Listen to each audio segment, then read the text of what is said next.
Oi, gente, tudo bem com vocês? Bom dia, boa tarde, boa noite.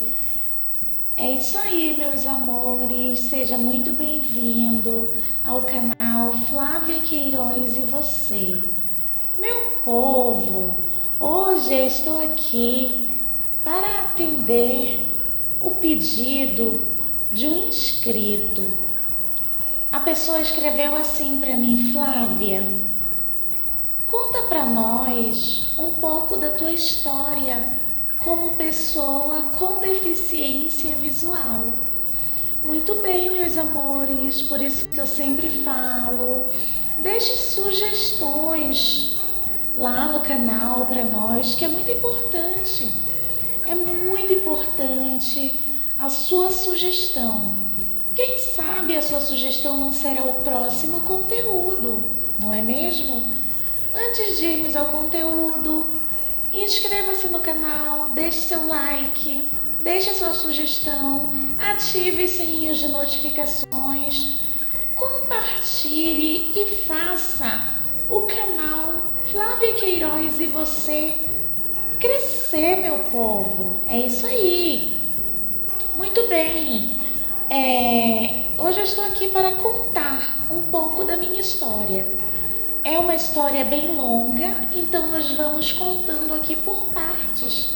Então eu peço que você assista a minha história até o final e faça a história da Flávia ser reconhecida, meu povo.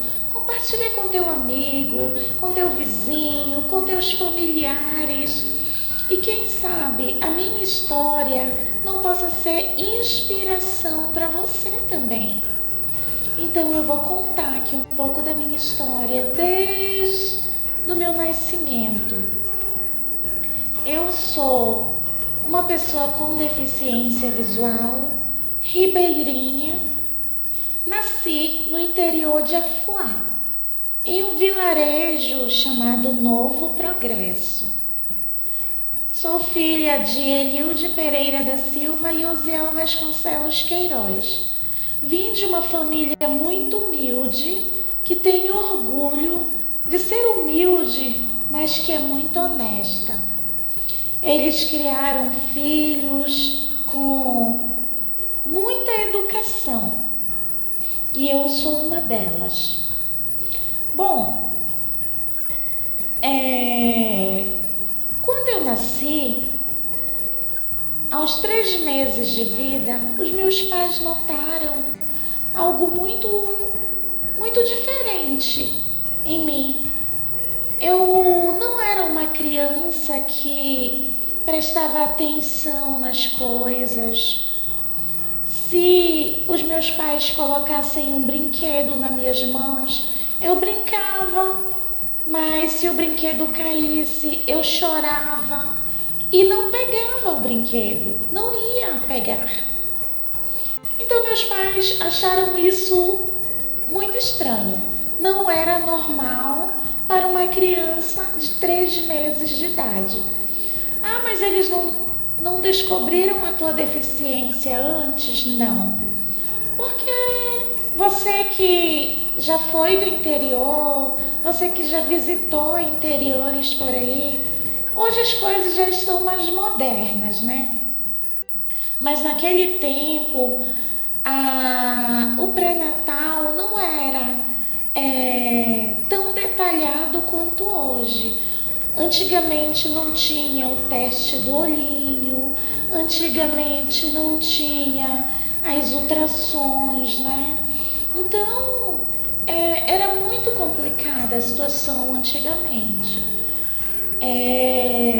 Quando a minha mãe ia para as consultas, ela ia de barquinho, tinha que passar 2 horas no barco, 2 horas e meia. Então era um vilarejo um pouco distante da cidade. Então, aos 3 meses de vida, eles começaram a perceber algo anormal, principalmente quando eu tentava brincar. E eles chamavam a minha atenção e eu não dava atenção, eu não olhava, eu não brincava como uma criança de 3 meses hoje, que é bem levada, já presta atenção para tudo. E eu não fazia nada disso. Até que um certo dia, a minha mãe, conversando com meu pai, disse que não era normal para uma criança de 3 meses.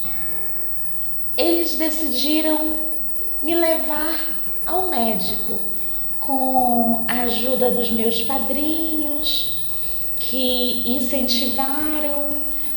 Você tem que levar essa criança ao médico, que não é muito normal.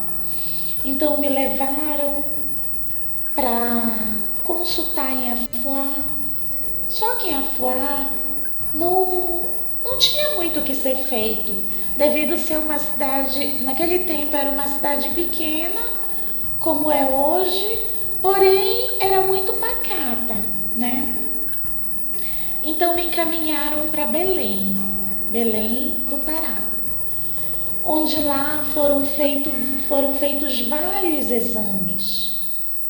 E aí descobriram que eu tinha nascido com retinose pigmentar congênita. Então, daí começou, meu povo, o tratamento. Os meus pais fizeram de tudo para que o meu problema fosse reversível. E infelizmente, cada consulta, cada ano que se passava, os diagnósticos não eram muito bons. Os médicos falavam que era irreversível, mas eles não desistiram. Eles iam aos outros médicos pedir a opinião de outros. E, infelizmente, o diagnóstico sempre foi o mesmo: retinose pigmentar congênita irreversível. Então, meu povo, eu cresci sem a visão. Meus pais ficaram muito abalados com aquela situação, porque eu sofria muito como criança e eles sofriam junto comigo. Não foi fácil, mas eles nunca desistiram de mim. Eles sempre estiveram ali tentando recursos para que o meu problema fosse solucionado, mas infelizmente não houve. Descobriram que eu nasci com a retinose. Mas será se fosse nos dias de hoje já não tinham detectado? Talvez sim, porque hoje as coisas já estão mais modernas. Mas infelizmente, naquele tempo, as coisas eram mais precárias. Então, quando eu completei 1 ano, os médicos falaram que talvez fosse possível um transplante de córnea. Só que eu era muito pequena no tempo, eu tinha apenas 1 aninho de idade, que naquele momento eles não iam arriscar. E também eu tinha que estar inscrita no banco de órgãos. Poderia demorar e poderia não demorar, né? Só que a vida no interior nunca foi fácil. Meus pais não tinham condições de manter o tratamento, porque para isso eu precisava ficar em Belém por um longo tempo. Então, meus pais não tinham como, eram do interior e infelizmente não fizemos a cirurgia. Se você quiser saber mais detalhe da minha história como pessoa com deficiência visual, assista aos próximos vídeos. Beijos e até o próximo vídeo.